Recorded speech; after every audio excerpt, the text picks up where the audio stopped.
Good morning friends, ધોરણ 11 physics અને આજનો આપણો લેક્ચર નંબર 9 ચેપ્ટર નંબર 2 ચાલી રહ્યું છે આપણું માપન અને એકમ પદ્ધતિ. તો આપણો ટોપિક કન્ટિન્યુ છે મિત્રો. 2.3 અંતરોનું માપન. ગઈકાલના લેક્ચરની અંદર 2.3 માં અંતરના માપન માટે 3 રીતની આપણે ચર્ચા કરી. પ્રત્યક્ષ રીત, પરોક્ષ રીત અને આણ્વીય સ્તરની રીત. મિત્રો પ્રત્યક્ષ રીતમાં 3 સાધનો જોયા: મીટર પટ્ટી, વર્નિયર કેલિપર્સ અને સ્ક્રૂ ગેજ. રિપીટ કરીએ: મીટર પટ્ટીની લંબાઈ 10⁻³ મીટર, વર્નિયર કેલિપર્સની લંબાઈ 10⁻⁴ મીટર અને સ્ક્રૂ ગેજની લંબાઈ 10⁻⁵ મીટર. જો તેના કરતા નીચું માપન કરવું હોય, એકદમ અતિ સૂક્ષ્મ માપન, તો આપણી પાસે માઇક્રોસ્કોપ આવે છે મિત્રો. 10⁻⁸ થી 10⁻10 સુધી જાય છે. ઓકે, એક અલગથી પ્રશ્ન છે જે આપણે ભણવાનો છે. વાત કરેલી હતી કે 100 મીટર થી વધારે દૂરનું જો અંતર આપણે માપવું હોય તો એ અંતર માપવા માટે દ્રષ્ટિ સ્થાનભેદની પરોક્ષ રીતનો ઉપયોગ થાય છે. આજનો આપણો વિડિયો, આજનો લેક્ચર પરોક્ષ રીત માટે છે મિત્રો. તો એક મારી પાસે 2 પ્રશ્ન છે. આજની પીટીના તમારા પ્રશ્ન રહેશે મિત્રો ક્વેશ્ચન નંબર 7, 8 અને 9. તમારી કુમાર પ્રકાશનના પ્રશ્ન નંબર 7, 8 અને 9. 7મો પ્રશ્ન એ ઓરલી આપણે સમજીએ છીએ. 8મો છે પૃથ્વી અને ગ્રહ વચ્ચેનું અંતર માપવું છે અને 9મો ગ્રહ અને તારાઓ વચ્ચેનું અંતર માપવું છે. મિત્રો ખગોળશાસ્ત્રની અંદર આ ખૂબ જ દૂરના અંતરો એ પરોક્ષ રીતે માપવાના હોય છે અને આ પરોક્ષ રીતે મપાતા અંતરોમાં એક રીતનો ઉપયોગ થાય છે: દ્રષ્ટિ સ્થાન ભેદની રીત. તો મિત્રો 7મો પ્રશ્ન એવું કહે છે કે દ્રષ્ટિ સ્થાન ભેદની રીત એટલે શું? દ્રષ્ટિ સ્થાન ભેદ કોને કહેવાય? બરાબર છે. તો મિત્રો આ દ્રષ્ટિ સ્થાન ભેદ 2 શબ્દ આપણે સમજવાના છે. નંબર 1 દ્રષ્ટિ સ્થાન ભેદ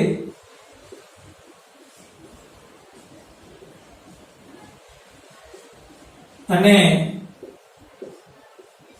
દ્રષ્ટિ સ્થાન ભેદ કોણ.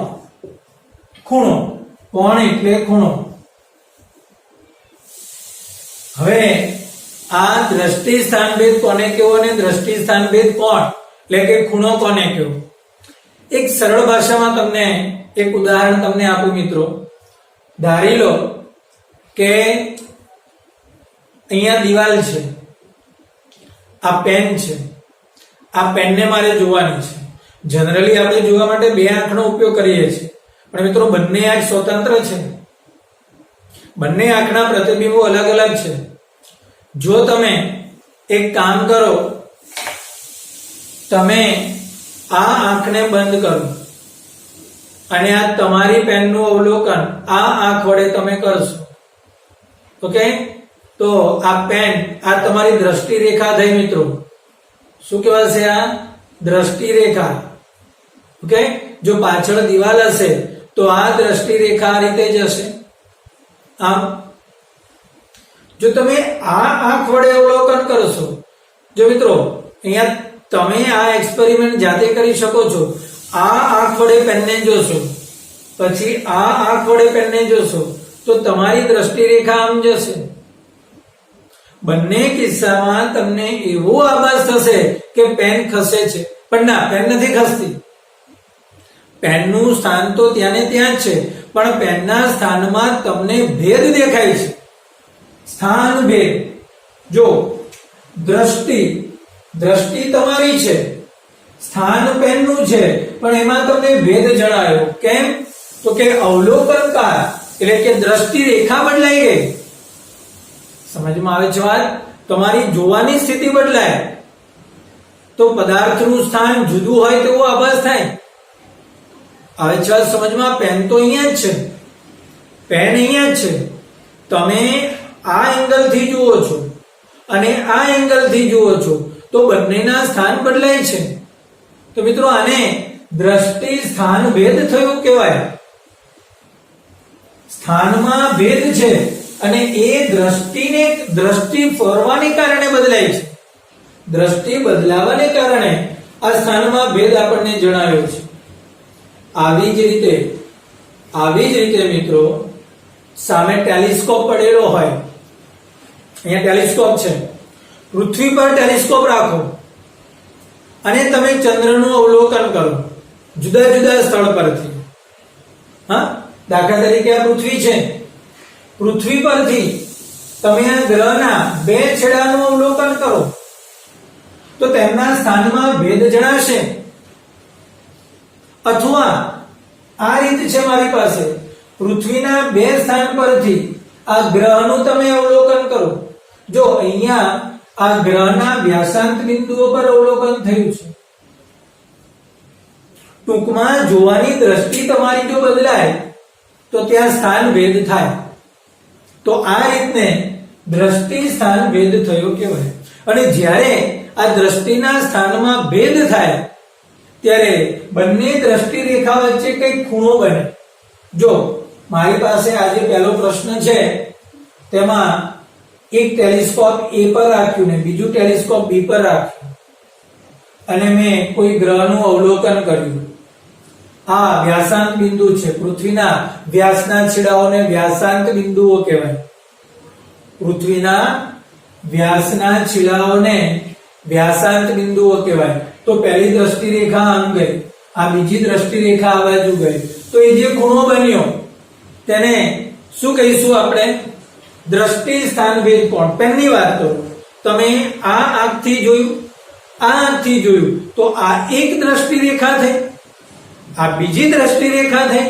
બંને વચ્ચે જે આ ખૂણો મળ્યો અહીંથી તમને વધારે દેખાશે. આ એક દ્રષ્ટિ રેખા થઈ, આ બીજી દ્રષ્ટિ રેખા થઈ. બંને વચ્ચે જે એંગલ થયો તેને દ્રષ્ટિ સ્થાન ભેદ કોણ કહેવાય. ફરી પાછું કોને કહીશું દ્રષ્ટિ સ્થાન ભેદ કોણ? બંને દ્રષ્ટિ, હા, અવલોકનકારની જે દ્રષ્ટિ રેખા છે તેની વચ્ચે જે ખૂણો રચાયો તેને શું કહેવાય? દ્રષ્ટિ સ્થાન ભેદ કોણ. ઓકે. એક ત્રીજો શબ્દ છે અને એ છે બેસિસ, મતલબ કે પાયો.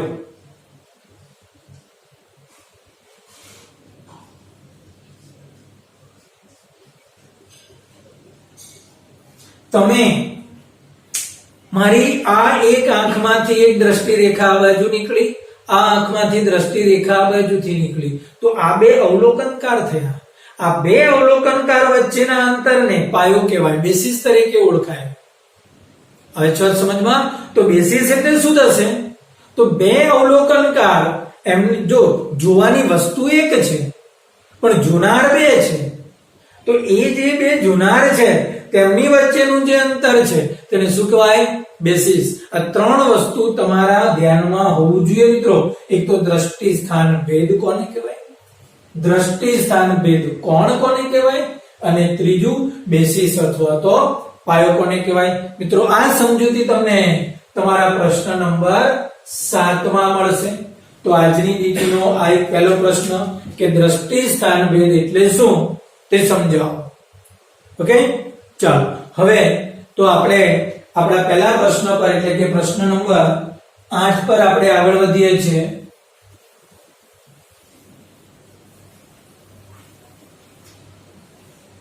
મિત્રો આપણો પ્રશ્ન છે કે પૃથ્વી અને ગ્રહ વચ્ચેનું અંતર માપવા માટેની દ્રષ્ટિ સ્થાન ભેદની રીત સમજાવો.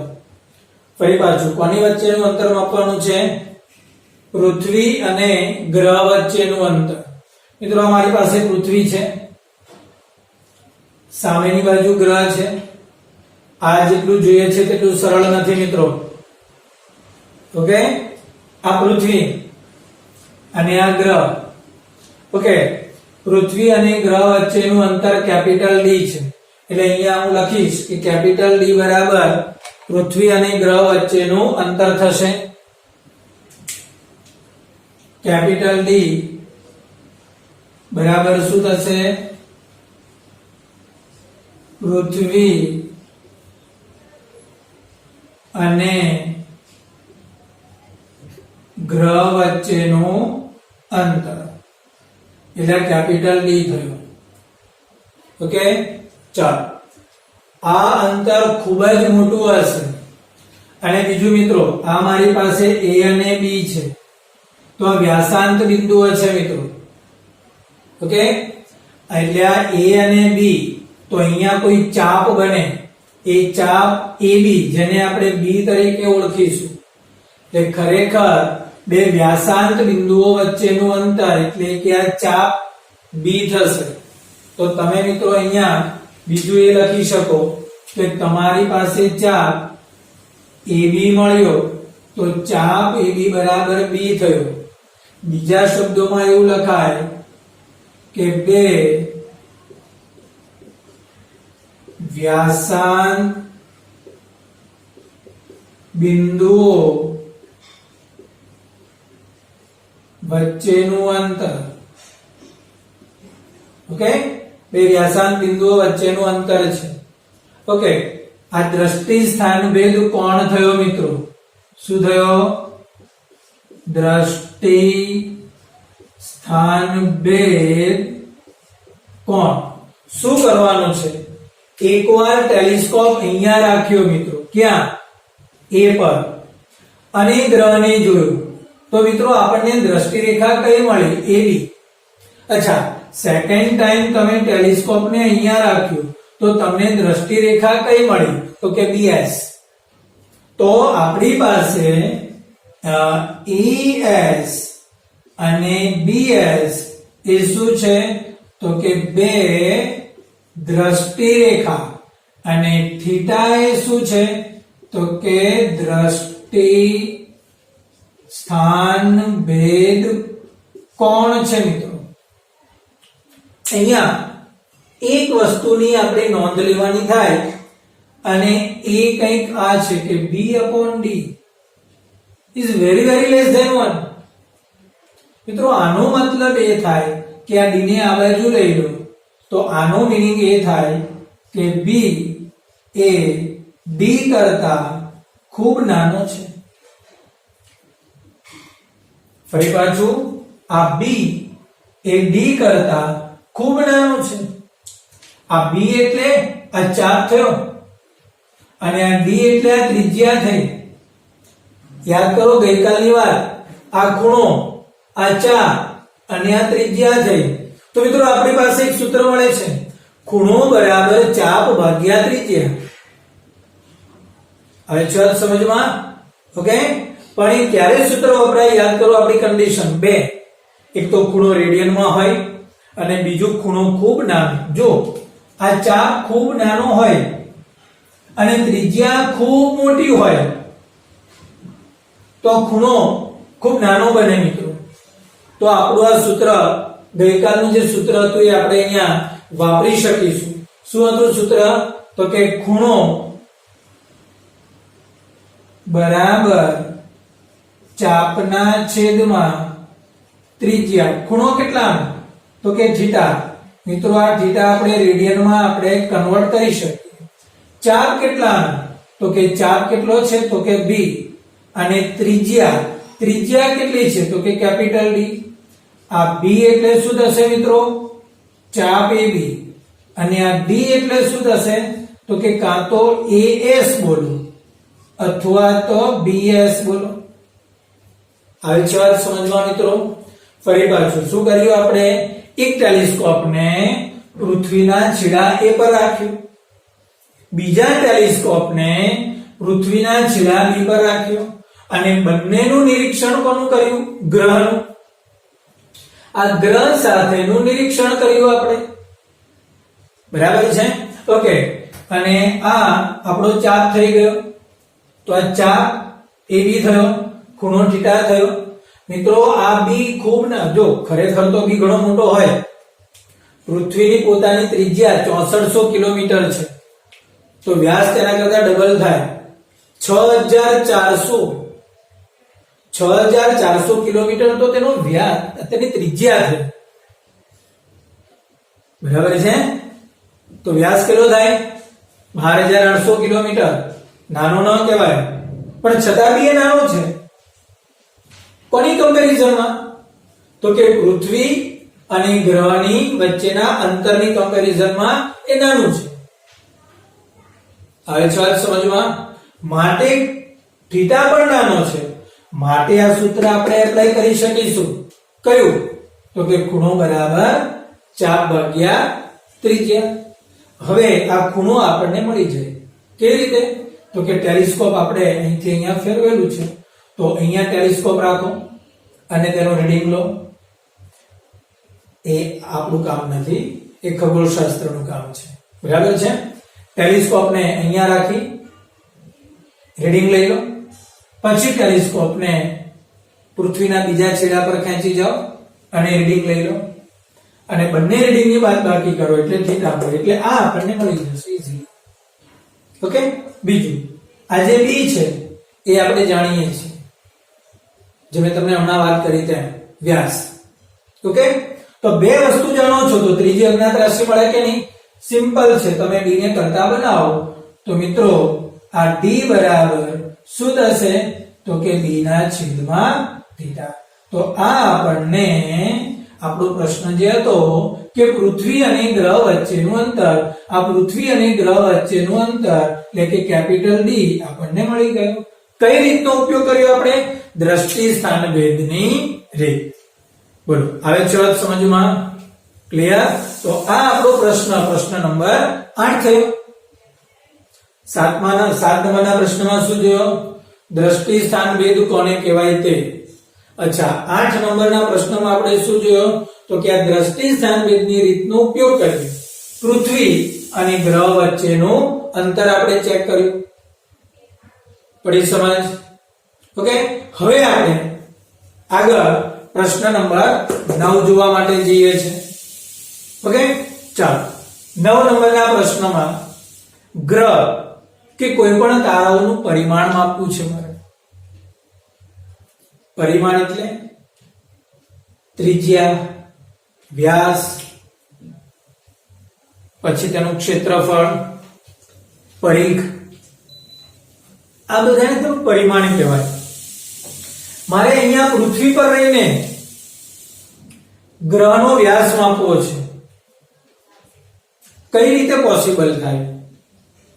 એક કામ કરીએ, આની જેમ જ એક ટેલિસ્કોપને આ પૃથ્વી પર ગોઠવીએ. અહીંયા આ પૃથ્વી પરના કોઈ એક સ્થળ પર એક ટેલિસ્કોપને ગોઠવીએ અને એકવાર આ ટેલિસ્કોપની મદદથી ગ્રહના છેડા A નું અવલોકન કરો અને પછી એ ટેલિસ્કોપની દ્રષ્ટિ રેખા બદલો અને પછી છેડા B નું અવલોકન કરો.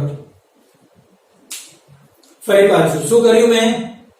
એક ટેલિસ્કોપ લઈને ટેલિસ્કોપને પૃથ્વી પર, જો આમાં પૃથ્વી પર ટેલિસ્કોપને ફેરવ્યું અને અવલોકન એક જ બિંદુનું કર્યું. જોજો બંનેમાં કેટલો ફરક છે. આમાં ટેલિસ્કોપ પહેલા A પર રાખ્યો અને ગ્રહના જે બિંદુનું અવલોકન કર્યું તે જ બિંદુનું અવલોકન છેડા B પરથી કર્યું. પણ જ્યારે આમાં શું કરવાનું છે? સ્થળ એક જ રાખવાનું છે, અવલોકન બિંદુ બદલવાના છે. ફર્સ્ટ ટાઈમ તમે અવલોકન A પર કરો છો, હવે સેકન્ડ ટાઈમ તમે અવલોકન B પર કરો છો. બરાબર છે? આ મિત્રો આ A અને B એ ગ્રહના વ્યાસાંત બિંદુઓ છે અને આ ગ્રહનો વ્યાસ એને આપણે સ્મોલ d એ કહીશું. આપણે મિત્રો સ્મોલ d એટલે ગ્રહનો વ્યાસ થશે. d બરાબર ગ્રહનો વ્યાસ જે આપણે શોધવાનો છે. ઓકે. બીજું કેપિટલ D એટલે ગ્રહ અને પૃથ્વી વચ્ચેનું અંતર થશે. ગ્રહ અને પૃથ્વી વચ્ચેનું અંતર થશે. મિત્રો આ અંતર આ આગળની રીત વડે મપાઈ ચૂકેલું છે. એટલે આ આપણે જાણીએ છીએ.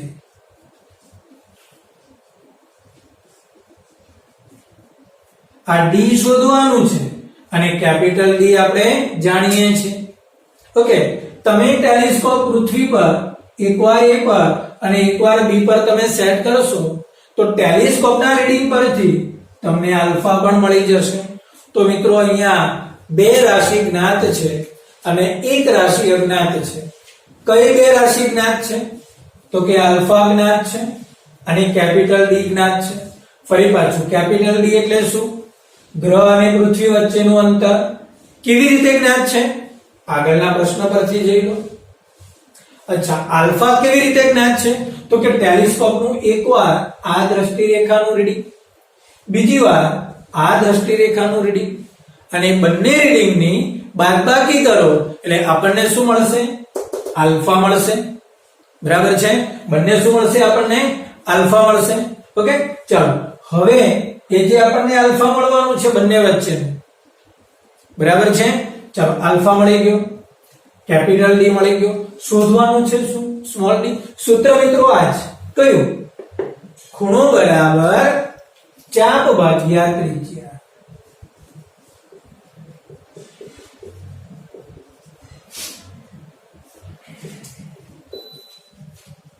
અચ્છા, ખૂણો કેટલાનો? આલ્ફાનો. મિત્રો તમારી જાણકારી માટે કહી દઉં કે અહીંયા પણ આ ડી ની કમ્પેરિઝનમાં ડી ખૂબ મોટો છે, મતલબ કે small D is very very less than capital D. Capital D કરતા સ્મોલ ડી નાનો, માટે આલ્ફા એ કેવો હશે? ખૂબ નાનો હશે. અને એ પણ આપણે રેડિયન માપક્રમમાં જ લઈશું. ઓકે, ચાલો, તો આલ્ફા બરાબર આ ચાપ, તો એ ચાપ થશે ડી, અને મિત્રો ત્રિજ્યા એટલે કેપિટલ ડી. ફરી પાછું આપણી પાસે જ્ઞાત કોણ છે અને અજ્ઞાત કોણ છે? તો મિત્રો આ આલ્ફા કેવું છે? જ્ઞાત છે. કેપિટલ ડી જ્ઞાત છે, સ્મોલ ડી અજ્ઞાત છે. તો આપણે આ સ્મોલ ડી ને કરતા બનાવીએ. શું આવશે? સ્મોલ ડી બરાબર સિમ્પલ, સ્મોલ ડી બરાબર આલ્ફા ઇન્ટુ કેપિટલ ડી. મિત્રો આ થયું તો કે ગ્રહનું પરિમાણ માપવા માટેની દ્રષ્ટિ સ્થાનભેદની રીત. મિત્રો આ રીતમાં ગ્રહ અને પૃથ્વી વચ્ચેનું અંતર આપણે ડિસાઈડ કર્યું. તો આ રીતની અંદર ગ્રહનું પરિમાણ માપ્યું. મિત્રો આ બંને રીતમાં આપણે કોઈ સાધનનો ઉપયોગ કરેલો છે, તો એ ટેલિસ્કોપ છે, પણ એમાં સામેના સ્થળ પર આપણે નથી ગયા અને પૃથ્વી પર રહીને આ કામ કરેલું છે. માટે મિત્રો આ રીતને આપણે પરોક્ષ રીત તરીકે ઓળખીશું. હવે છે વાત સમજમાં. તો આજની ડીટી ની અંદર તમારા પ્રશ્ન નંબર 7, 8 અને 9 રહેશે. ઓકે, તો આજનો લેક્ચર અહીંયા પૂરો કરીએ આપણે, અને નેક્સ્ટ લેક્ચર માટે ફરી પાછા મળીશું.